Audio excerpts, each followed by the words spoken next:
उत्पत्ति अध्याय 1 सृष्टि का वर्णन। आदि में परमेश्वर ने आकाश और पृथ्वी की सृष्टि की और पृथ्वी बेडौल और सुनसान पड़ी थी और गहरे जल के ऊपर अंधियारा था तथा परमेश्वर का आत्मा जल के ऊपर मंडलाता था। तब परमेश्वर ने कहा, उजियाला हो, तो उजियाला हो गया। और परमेश्वर ने उजियाले को देखा कि अच्छा है, और परमेश्वर ने उजियाले को अंधियारे से अलग किया और परमेश्वर ने उजियाले को दिन और अंधियारे को रात कहा तथा सांझ हुई फिर भोर हुआ। इस प्रकार पहला दिन हो गया। फिर परमेश्वर ने कहा, जल के बीच एक ऐसा अंतर हो कि जल दो भाग हो जाए। तब परमेश्वर ने एक अंतर करके उसके नीचे के जल और ऊपर के जल को अलग कर दिया और वैसा ही हो गया। और परमेश्वर ने उस अंतर को आकाश कहा तथा सांझ हुई और फिर भोर हुआ। इस प्रकार दूसरा दिन हो गया। फिर परमेश्वर ने कहा, आकाश के नीचे का जल एक स्थान में इकट्ठा हो और सूखी भूमि दिखाई दे, और वैसा ही हो गया।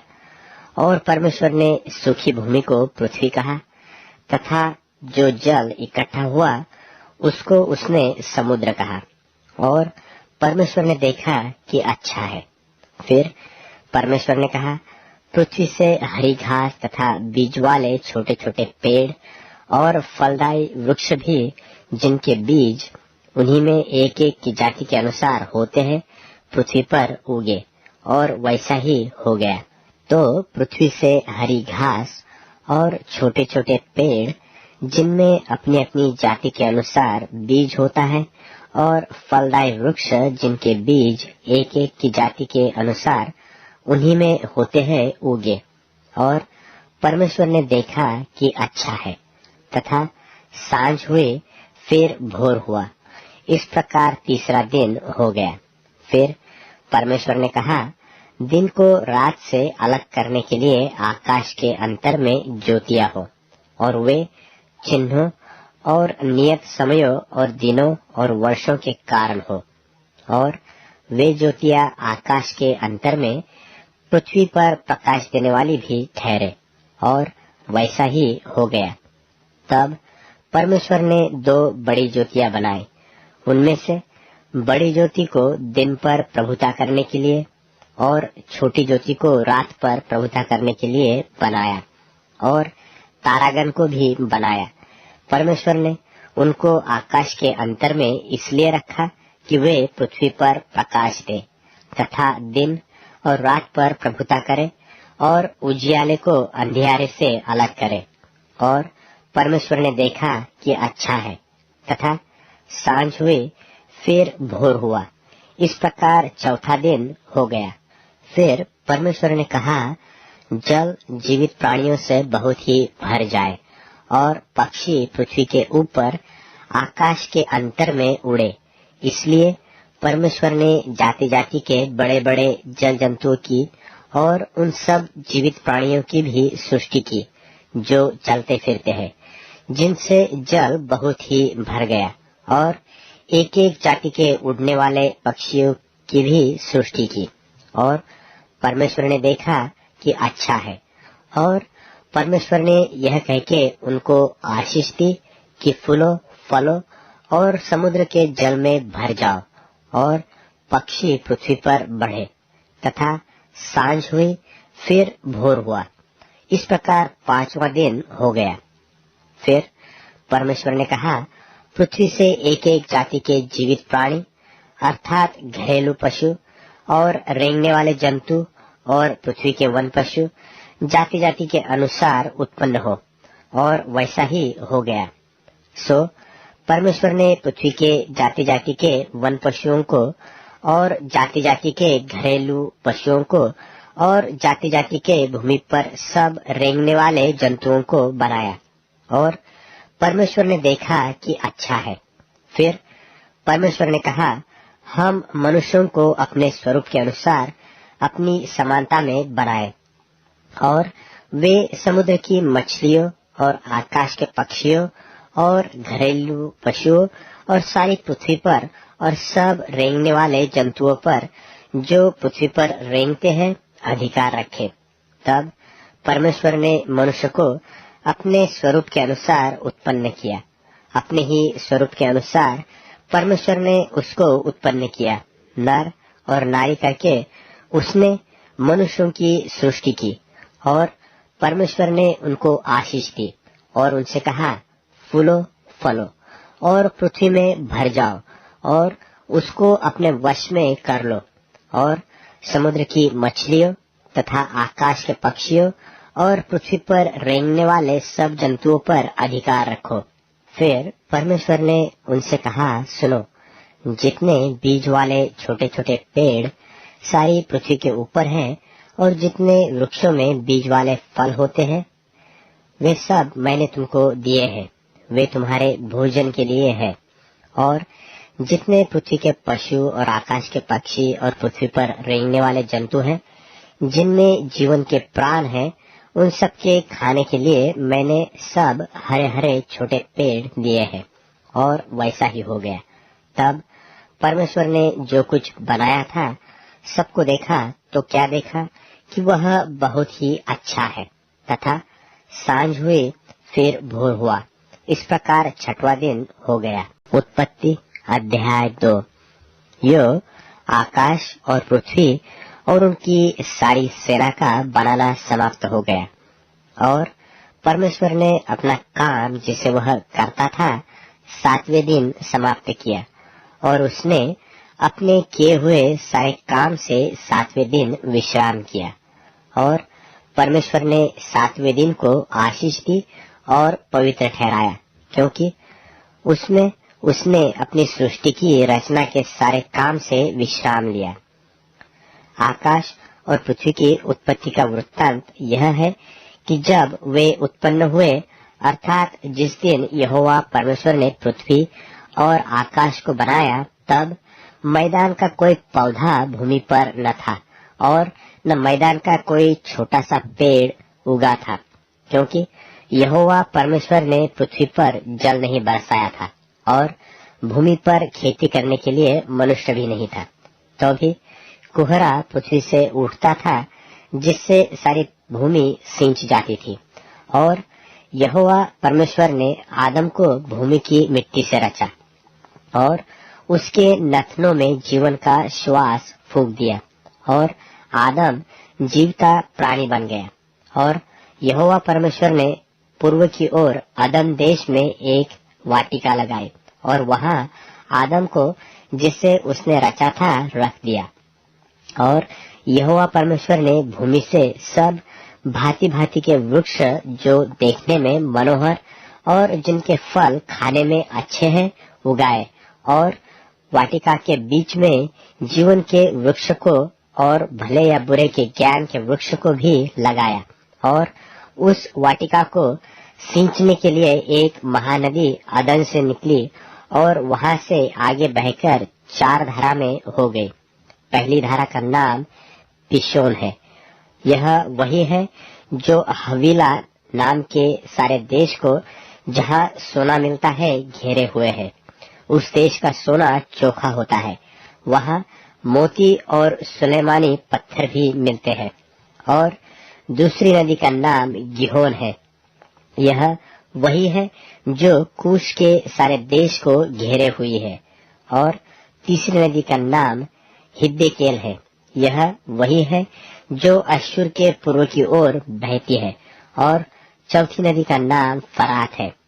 जब यहोवा परमेश्वर ने आदम को लेकर अदन की वाटिका में रख दिया कि वह उसमें काम करे और उसकी रक्षा करे, तब यहोवा परमेश्वर ने आदम को यह आज्ञा दी कि तू वाटिका के सब वृक्षों का फल बिना खटके खा सकता है, पर भले या बुरे के ज्ञान का जो वृक्ष है उसका फल तू कभी न खाना, क्योंकि जिस दिन तू उसका फल खाए उसी दिन अवश्य मर जाएगा।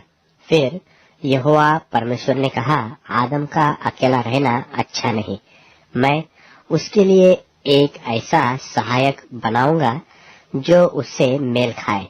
और यहोवा परमेश्वर भूमि में से सब जाति के बनेल पशुओं और आकाश के सब भांति भांति के पक्षियों को रचकर आदम के पास ले आया कि देखे कि वह उनका क्या क्या नाम रखता है। और जिस जिस जीवित प्राणी का जो जो नाम आदम ने रखा वही उसका नाम हो गया। सो आदम ने सब जाति के घरेलू पशुओं और आकाश के पक्षियों और सब जाति के बनेल पशुओं के नाम रखे, परंतु आदम के लिए कोई ऐसा सहायक न मिला जो उससे मेल खा सके। तब यहोवा परमेश्वर ने आदम को भारी नींद में डाल दिया, और जब वह सो गया तब उसने उसकी एक पसुली निकालकर उसकी संति मांस भर दिया, और यहोवा परमेश्वर ने उस पसुली को जो उसने आदम में से निकाली थी स्त्री बना दिया और उसको आदम के पास ले आया। और आदम ने कहा, अब यह मेरी हड्डियों में की हड्डी और मेरे मांस में का मांस है, सो इसका नाम नारी होगा, क्योंकि यह नर में से निकाली गई है। इस कारण पुरुष अपने माता पिता को छोड़कर अपनी पत्नी से मिला रहेगा और वे एक ही तन बने रहेंगे।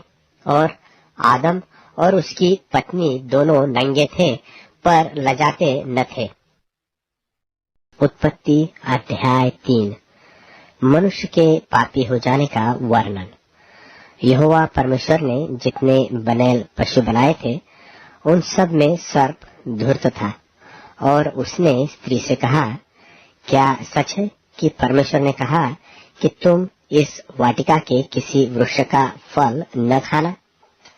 स्त्री ने सर्प से कहा, इस वाटिका के वृक्षों के फल हम खा सकते हैं, पर जो वृक्ष वाटिका के बीच में है उसके फल के विषय में परमेश्वर ने कहा है कि न तो तुम उसको खाना और न उसको छूना, नहीं तो मर जाओगे।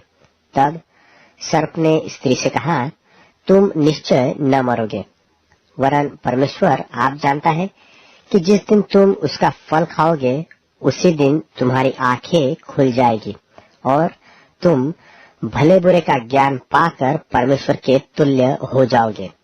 सो जब स्त्री ने देखा कि उस वृक्ष का फल खाने में अच्छा और देखने में मनभाव और बुद्धि देने के लिए चाहने योग्य है, तब उसने उसमें से तोड़कर खाया और अपने पति को भी दिया और उसने भी खाया। तब उन दोनों की आंखें खुल गई और उनको मालूम हुआ कि वे नंगे हैं। सो उन्होंने अंजीर के पत्ते जोड़ जोड़ कर लंगोट बना लिए। तब यहोवा परमेश्वर जो दिन के ठंडे समय वाटिका में फिरता था उसका शब्द उनको सुनाई दिया। तब आदम और उसकी पत्नी वाटिका के वृक्षों के बीच यहोवा परमेश्वर से छिप गए। तब यहोवा परमेश्वर ने पुकार कर आदम से पूछा, तू कहाँ है? उसने कहा, मैं तेरा शब्द बारी में सुनकर डर गया, क्योंकि मैं नंगा था इसलिए छिप गया। उसने कहा, किसने तुझे चिताया कि तू नंगा है? जिस वृक्ष का फल खाने को मैंने तुझे वर्जा था, क्या तूने उसका फल खाया है? आदम ने कहा, जिस स्त्री को तूने मेरे संग रहने को दिया है उसी ने उस वृक्ष का फल मुझे दिया और मैंने खाया। तब यहोवा परमेश्वर ने स्त्री से कहा, तूने यह क्या किया है? स्त्री ने कहा, सर्प ने मुझे बहका दिया तब मैंने खाया। तब यहोवा परमेश्वर ने सर्प से कहा, तूने जो किया यह किया है इसलिए तू सब घरेलू पशुओं और सब बनेल पशुओं से अधिक शापित है। तू पेट के बल चला करेगा और जीवन भर मिट्टी चाटता रहेगा। और मैं तेरे और इस स्त्री के बीच में और तेरे वंश और इसके वंश के बीच में बैर उत्पन्न करूंगा। वह तेरे सिर को कुचल डालेगा और तू उसकी एड़ी को डसेगा। फिर स्त्री से उसने कहा, मैं तेरी पीड़ा और तेरे गर्भवती होने के दुख को बहुत बढ़ाऊंगा। तू पीड़ित होकर बालक उत्पन्न करेगी और तेरी लालसा तेरे पति की ओर होगी और वह तुझ पर प्रभुता करेगा। और आदम से उसने कहा, तूने जो अपनी पत्नी की बात सुनी और जिस वृक्ष के फल के विषय में मैंने तुझे आज्ञा दी थी कि तू उसे न खाना, उसको तूने खाया है, इसलिए भूमि तेरे कारण शापित है। तू उसकी उपज जीवन भर दुख के साथ खाया करेगा और वह तेरे लिए कांटे और ऊंट कटारे उगाएगी और तू खेत की उपज खाएगा और अपने माथे के पसीने की रोटी खाया करेगा और अंत में मिट्टी में मिल जाएगा, क्योंकि तू उसी में से निकाला गया है। तू मिट्टी तो है और मिट्टी ही में फिर मिल जाएगा। और आदम ने अपनी पत्नी का नाम हव्वा रखा, क्योंकि जितने मनुष्य जीवित है उन सबकी आदि माता वही हुई। और यहोवा परमेश्वर ने आदम और उसकी पत्नी के लिए चमड़े के अंगरखे बनवाकर उनको पहना दिए। फिर यहोवा परमेश्वर ने कहा, मनुष्य भले बुरे का ज्ञान पाकर हम में से एक के समान हो गया है, इसलिए अब ऐसा न हो कि वह हाथ बढ़ाकर जीवन के वृक्ष का फल भी तोड़ के खा ले और सदा जीवित रहे। तब यहोवा परमेश्वर ने उसको आदम की वाटिका में से निकाल दिया कि वह उस भूमि पर खेती करे जिसमें से वह बनाया गया था। इसलिए आदम को उसने निकाल दिया और जीवन के वृक्ष के मार्ग का पहरा देने के लिए अदन की वाटिका में पूर्व की ओर करूबों और चारों ओर घूमने वाली ज्वालामय तलवार को भी नियुक्त कर दिया। उत्पत्ति अध्याय 4। आदम के पुत्रों का वर्णन। जब आदम अपनी पत्नी हव्वा के पास गया, तब उसने गर्भवती होकर कैन को जन्म दिया और कहा, मैंने यहोवा की सहायता से एक पुरुष पाया है। फिर वह उसके भाई हाबिल को भी जन्मी और हाबिल तो भेड़ बकरियों का चरवाहा बन गया, परंतु कैन भूमि की खेती करने वाला किसान बन गया।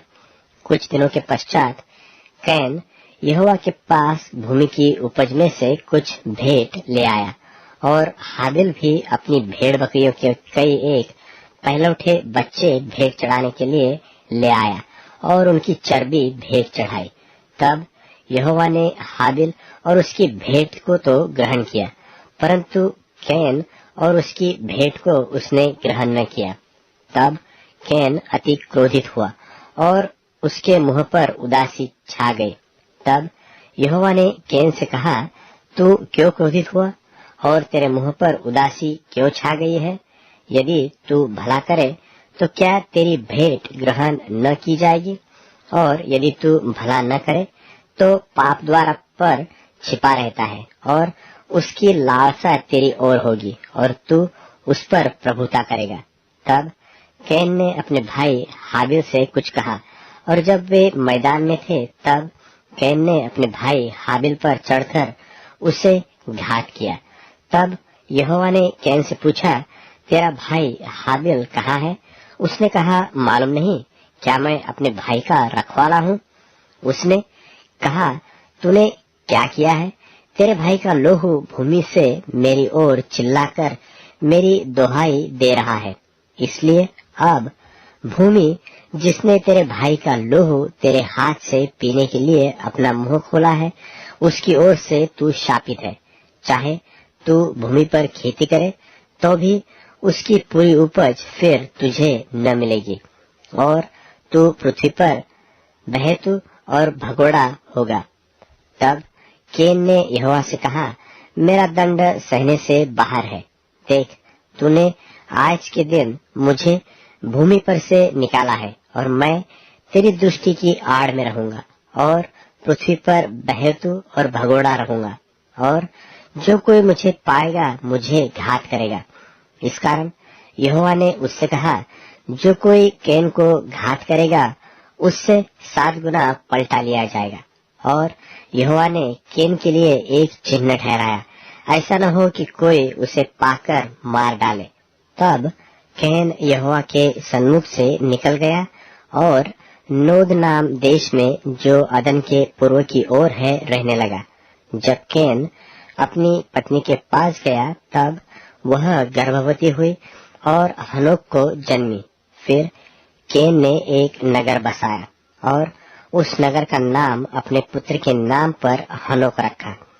और हनोक से इराद उत्पन्न हुआ और इराद ने महुयाएल को जन्म दिया और महुयाएल ने मतुशायल को और मतुशायल ने लेमेक को जन्म दिया। और लेमेक ने 2 स्त्रियां ब्याह ली, जिनमें से एक का नाम आदा और दूसरी का सिल्ला है। और आदा ने याबाल को जन्म दिया। तब तंबुओं में रहना और जानवरों का पालन, इन दोनों रीतियों का वह उत्पादक हुआ। और उसके भाई का नाम युबाल है। वह वीणा और बांसुरी आदि बाजों के बजाने की सारी रीति का उत्पादक हुआ। और सिल्ला ने भी तुबल के नाम एक पुत्र को जन्म दिया। वह पीतल और लोहे के सब धार वाले हथियारों का गढ़ने वाला हुआ। और तुबल केन की बहन का नाम नामा था। और लेमेक ने अपनी पत्नियों से कहा, हे आदा और हे सिल्ला, मेरी सुनो।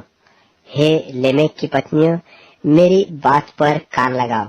मैंने एक पुरुष को जो मेरे चोट लगाता था, अर्थात एक जवान को जो मुझे घायल करता था, घात किया है। जब केन का पलटा 7 गुना लिया जाएगा तो लेमेक का 70 गुना लिया जाएगा। और आदम अपनी पत्नी के पास फिर गया और उसने एक पुत्र को जन्म दिया और उसका नाम यह कह के शेत रखा कि परमेश्वर ने मेरे लिए हाबिल की संति, जिसको केन ने घात किया, एक और वंश ठहरा दिया है। और शेत के भी एक पुत्र उत्पन्न हुआ और उसने उसका नाम एनोश रखा। उसी समय से लोग यहोवा से प्रार्थना करने लगे। उत्पत्ति अध्याय 5। आदम की वंशावली। आदम की वंशावली यह है। जब परमेश्वर ने मनुष्य की सृष्टि की तब अपनी ही स्वरूप में उसको बनाया। उसने नर और नारी करके मनुष्यों की सृष्टि की और उन्हें आशीष दी। और उनकी सृष्टि के दिन उनका नाम आदम रखा। जब आदम 130 वर्ष का हुआ तब उसके द्वारा उसकी समानता में उसी के स्वरूप के अनुसार एक पुत्र उत्पन्न हुआ। उसका नाम शेत रखा। और शेत के जन्म के पश्चात आदम 800 वर्ष जीवित रहा और उसके और भी बेटे बेटियां उत्पन्न हुई। और आदम की कुल अवस्था 930 वर्ष की हुई। तत्पश्चात वह मर गया। जब शेत 105 वर्ष का हुआ तब उसने एनोश को जन्म दिया। और एनोश के जन्म के पश्चात शेत 807 वर्ष जीवित रहा और उसके और भी बेटे बेटियां उत्पन्न हुए। और शेत की कुल अवस्था 912 वर्ष की हुई। तत्पश्चात वह मर गया। जब एनोश 90 वर्ष का हुआ तब उसने केनान को जन्म दिया। और केनान के जन्म के पश्चात एनोश 815 वर्ष जीवित रहा और उसके और भी बेटे बेटियां उत्पन्न हुए। और एनोश की कुल अवस्था 905 वर्ष की हुई। तत्पश्चात वह मर गया। जब केनान 70 वर्ष का हुआ तब उसने महललेल को जन्म दिया। और महललेल के जन्म के पश्चात केनान 840 वर्ष जीवित रहा और उसके और भी बेटे बेटियां उत्पन्न हुए। और केनान की कुल अवस्था 910 वर्ष की हुई। तत्पश्चात वह मर गया। जब महलेल 65 वर्ष का हुआ तब उसने एरेद को जन्म दिया। और एरेद के जन्म के पश्चात महलेल 830 वर्ष जीवित रहा और उसके और भी बेटे बेटियां उत्पन्न हुए। और महलेल की कुल अवस्था 895 वर्ष की हुई। तत्पश्चात वह मर गया। जब एरेद 162 वर्ष का हुआ तब उसने हनोक को जन्म दिया। और हनोक के जन्म के पश्चात एरेद 800 वर्ष जीवित रहा और उसके और भी बेटे बेटियां उत्पन्न हुए और एरेद की कुल अवस्था 962 वर्ष की हुई। तत्पश्चात वह मर गया। जब हनोक 65 वर्ष का हुआ तब उसने मतुशेलह को जन्म दिया और मतुशेलह के जन्म के पश्चात हनोक 300 वर्ष तक परमेश्वर के साथ साथ चलता रहा और उसके और भी बेटे बेटियां उत्पन्न हुए और हनोक की कुल अवस्था 365 वर्ष की हुई और हनोक परमेश्वर के साथ साथ चलता रहा। फिर वह लोप हो गया क्योंकि परमेश्वर ने उसे उठा लिया। जब मतुशेलह 187 वर्ष का हुआ तब उसने लेमेक को जन्म दिया और लेमेक के जन्म के पश्चात मतुशेलह 782 वर्ष जीवित रहा और उसके और भी बेटे बेटियां उत्पन्न हुए और मतुशेलह की कुल अवस्था 969 वर्ष की हुई। तत्पश्चात वह मर गया। जब लेमेक 182 वर्ष का हुआ तब उसने एक पुत्र जन्म दिया और यह कहकर उसका नाम नूह रखा कि यहोवा ने जो पृथ्वी को शाप दिया है उसके विषय यह लड़का हमारे काम में आए और उस कठिन परिश्रम में जो हम करते हैं हमको शांति देगा। और नूह के जन्म के पश्चात लेमेक 595 वर्ष जीवित रहा और उसके और भी बेटे बेटियां उत्पन्न हुए और लेमेक की कुल अवस्था 777 वर्ष की हुई। तत्पश्चात वह मर गया और नूह 500 वर्ष का हुआ और नूह ने शेम और हाम और येपेत को जन्म दिया।